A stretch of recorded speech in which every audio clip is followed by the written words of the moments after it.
बालपन में एक बार सूर्य को पका हुआ फल समझकर उसे वो खाने के लिए उड़कर जाने लगे। उसी समय इंद्र ने उन्हें रोकने के प्रयास में वज्र से प्रहार कर दिया। वज्र के प्रहार के कारण बालक हनुमान की चुड्डी टूट गई और वे मूर्छित होकर धरती पर गिर गए। इस घटना से कुपित होकर पवन देव ने संसार भर में वायु के प्रभाव को रोक दिया, जिसके कारण सभी प्राणियों में हाहाकार मच गया। वायु देव को शांत करने के लिए अतंत इंद्र ने अपने द्वारा किए गए वज्र को प्रभाव को वापस ले लिया। साथ ही साथ अन्य देवताओं ने बालक हनुमान को कई वरदान भी दिए। यद्यपि वज्र के प्रभाव ने हनुमान की ठुड्डी पे कभी भी न मिटने वाला चिन्ह छोड़ दिया। तदुपरांत जब हनुमान को सूर्य के महायज्ञी होने का पता चला तो उन्होंने अपने शरीर को बड़ा करके सूर्य की कक्षा में रख दिया और इस सूर्य से विनती की उन्हें अपना शिष्य स्वीकार करें। मगर सूर्य ने उनका अनुरोध यह कहकर अस्वीकार कर दिया कि चूंकि वो अपने कर्म स्वरूप सदैव अपने रथ पे भ्रमण करते रहते हैं, अतः हनुमान प्रभाव पूर्वक तरीके से शिक्षा ग्रहण नहीं कर पाएंगे। सूर्य देव की बातों से विचलित हुए बिना हनुमान ने अपने शरीर को और बड़ा करके अपने एक पैर को पूर्वी छोर पे और दूसरे पैर को पश्चिमी छोर पे रखकर पुनः सूर्य देव से विनती की और अतंत हनुमान के सत्यात से प्रसन्न होकर सूर्य ने उन्हें अपना शिष्य स्वीकार कर लिया।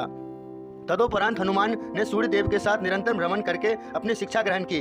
शिक्षा पूर्ण होने के उपरांत हनुमान ने सूर्य देव से गुरु दक्षिणा लेने के लिए आग्रह किया, परंतु सूर्य देव ने यह कहकर मना कर दिया कि तुम जैसे समर्पित शिष्य को शिक्षा प्रदान करने में मैंने जिस आनंद की अनुभूति की है वह किसी गुरु दक्षिणा में से कम नहीं है। परंतु हनुमान के पुनः आग्रह करने पर सूर्य देव ने गुरु दक्षिणा स्वरूप हनुमान को सुग्रीव धर्म की सहायता करने की आज्ञा दे दी।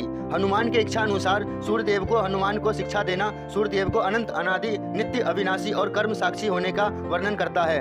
हनुमान जी बालपन में बहुत नटखट थे। वो अपने इस स्वभाव से साधु संतों को सता देते थे। बहुधा वह उनकी पूजा सामग्री आदि कई वस्तुओं को छीन झपट लेते थे। उनके इस नटखट स्वभाव रूप से रुष्ट होकर साधुओं ने उन्हें अपनी शक्तियों को भूल जाने का एक लघु शाप दे दिया। इस शाप के प्रभाव से हनुमान अपनी सब शक्तियों को अस्थायी रूप से भूल जाते थे और पुनः किसी अन्य के स्मरण करने पर ही उन्हें अपनी असीमित शक्तियों का स्मरण होता था। ऐसा माना जाता है कि अगर हनुमान शाप रहित होते तो रामायण में राम रावण युद्ध का स्वरूप पृथक भिन्न न्यारा ही होता। कदाचित वह स्वयं ही रावण सहित संपूर्ण लंका को समाप्त कर देते। बोलो जय श्री राम।